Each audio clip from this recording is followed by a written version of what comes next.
I've heard people say, "Oh man, they use too much CGI," but man, dude, they went on record say we lit a old lady on fire. Like, what the hell they do that for? Fun? It's been 14 years since the last Final Destination, so that means a whole bunch of new kills. Best, worst, tier list. It's all the same thing, dude. We'll just go in order. Start the opening vision. It's basically whoever built the Space Needle thing. They cut every corner possible. It was a big scam. Nothing was built to code. Even last past the grand opening. They didn't even do the rivets and everything like correctly. Like, how do you fuck up this bad building something like that? That's why I had this like ghost ship Titanic sort of feel like a bunch of rich people were there. They didn't really go well. And the floor falling out was pretty cool. Everybody's on the dance floor. Oh shit. Oh fuck. Piano crushed a little kid. We killed a kid in the intro, dude. Remember with Terrifier 3? You saw the whole thing with the kid right there. I was like, holy shit. They had to edit this after Terrifier 3. They went, oh man, they're going to kill a kid? I guess we got to kill kids now just to keep up. Yeah, the elevator didn't work either. And you're like, damn, dude, everything's not working. I had one of the cooler deaths where a person got cut, yeah, right in half. Split down the middle like a sandwich. Or sort of like how Terrifier 1 did. It's iconic because she eventually saved everybody, which has never happened before. So it's actually like, oh, cool. Used a vision and actually saved a whole bunch of people. It saved too many people that's like, oh, you fucked up. Now you got to spend 40 years catching up to everybody. And Iris had a good death. Like, she got impaled through the mouth, like, with that weather vane. And it's only after she gave up. So she was like in her fortress of solitude. Oh, she was like, you know what? Seeing is believing. I'm just not going to do shit. And the thing like killed her. I mean, this old lady lives out in the middle of nowhere. So even if death got her, nobody would even know about it. One of those things like the cats would probably eat you for weeks until somebody found out. So she made a judgment call. So she's like, all right, dude, look at me, dude. Brah! And got her, which was cool. So it's like an honorable sacrifice sort of death if you think about it. They would already been like all killed already. You know, you need to get the book and all that. So I would say it's a good one. We followed that little stupid piece of glass around forever, and it's like, oh, this person drank it, or this person. How the when is this going to come? What does that have to do with anything? Then a billion things had to go wrong. A beer had to fall, and the hose had to get up. And some is like, dude, you couldn't trip him any easier way. The fake outs were fun, and him actually getting eaten by a lawnmower. It was cool. It was bloody, and it happened in front of everybody, and nobody could save you. Howard, I would put him as good death. The piercing shop may be the worst. I mean, it didn't end up in a death. It ended up being anything really. And then after the whole reveal that it's not really his son, you're like, well, why was Death fucking with you in the first place? And it's like clumsy city, dude. Like, oh man, this bottle's opening and this, and you won't take the shit out of your nose. And he basically gets like set on fire, but then you see him in the next scene, like, oh, dude, it's nothing but a thing. So you're like, well, what was the point in all that, dude? That was one big dick tease. Or I'll go out on a limb and the piercing shop may be the worst. Then he ended up not even being Howard's biological son. But it was funny. So you're like, well, still, why was Death fucking with you? It seems like as soon as the characters realize, like, oh, Death's not really after me, then they're safe. All this buildup and nothing happens. You're like, oh, okay. Once the character realizes what's going on, then Death comes after him. Like, what kind of bullshit is that? All right, next is Julia. Julia was forever iconic, dude. I don't know. I love that one.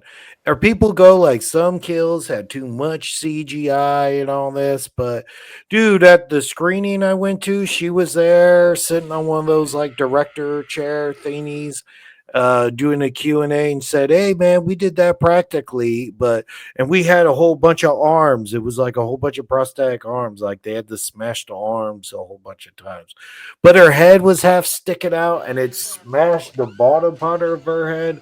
So we've seen people get squashed in dumpsters and stuff before, but we never seen it quite done like that, which makes it one of my favorites. That garbage truck is not good news. And like, oh, it's so if you're paranoid good enough, you can actually see what's going to maybe happen, like feelings. So, because it's like Final Destination 2, that feelings girl actually lived way longer than Alex did. So maybe it's better to have the feelings than the actual vision. And now I see everybody seeing this movie recently. There seems to be a clear favorite of Eric at the hospital with the MRI machine. And you just go, yeah, I guess, because that's like, it seems like that's the most practical one. And it was a bit funny. And you're like, homie, why are you still wearing any piercings after you had that piercing fiasco at the shop? His nipples started going, dude. Yeah, I guess he had like a Prince Albert because he was like, oh my God. And like, oh, dude, why'd you even pierce that in the first place? I never heard a girl go crazy saying, like, oh man, I can't believe he has a Prince Albert. But it's also like a wheelchair came behind him and like folded him in half like a taco going into it. Back like opposite doing yoga. Like crazy. Broke your spine in two. That's probably up there with top of the best of the series. And he was a well-liked character. I sort of missed that fool.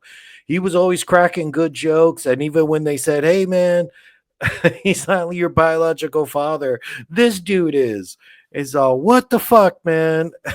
That's why that guy always wanted to play catch with me. It was pretty fun, so it sucked to see him go too. Well, Bobby was pretty cool, but he was all fucked up from the peanut butter allergy thing.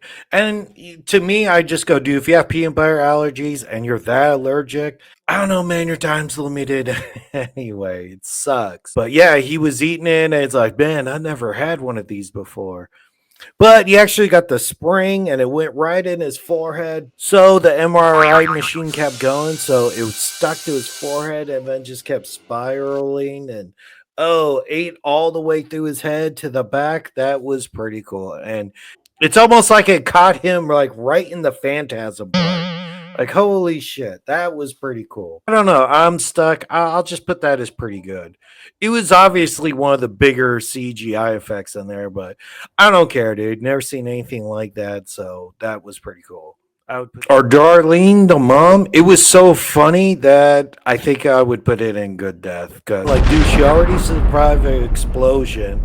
She was all burnt up as she lifted a thing off her son, like like mama strength. And then she was already making plans, like, oh, I'm gonna keep you kids alive. I'm gonna do this and making plans, and then all of a sudden, like, oh shit. Just like a falling light post or something. You're like, oh, damn. Well, there goes those plans. She sort of was spiked the ball, like, yeah, victory dance. Oh, I'm going to do this. I'm going to do that. Then, blah.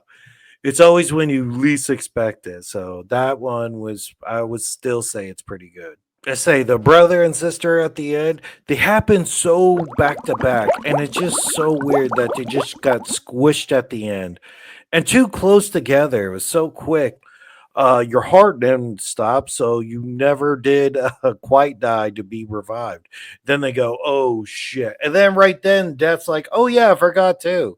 So it's like if you remind Death, if you come like, oh shit. Once you have an epiphany or something that reminds Death to get his plan back on track. All right, they were going to prom, they were doing all that thing, but a train had to derail and follow them, and they sort of like gassed out and stopped running, like, oh, that was pretty close, wasn't it? And then blah, blah. So you're like, damn, dude, never give up. Yeah, but it just happened like blah, blah. So sometimes Death does that where, they kill like, all right, one and then two, maybe a second or something in between. So Death's plan's like, It could be you and then you right away. But yeah, it was a bit too ridiculous. Like they need to do all that, like a big CGI train and cutting through the gravel and all that shit. It probably killed a whole bunch of other people. I mean, how you gonna derail a train and it only takes out 2 people? It seems like it would take out a whole lot more people. And then Death Plan's gotta overcompensate for that. Maybe they did beat it, or maybe they'll be like, "Oh, dude, we gotta sort of kill you right now and bring you back to life." Because the only 2 people who ever lived was Final Destination 2, because the girl actually drowned and then got brought resuscitated back to life. So that's the only clear, proven way how to beat it is to die, then come back to life, like Tony Todd said. Or I'll do some more videos about Final Destination. But all right, catch you later.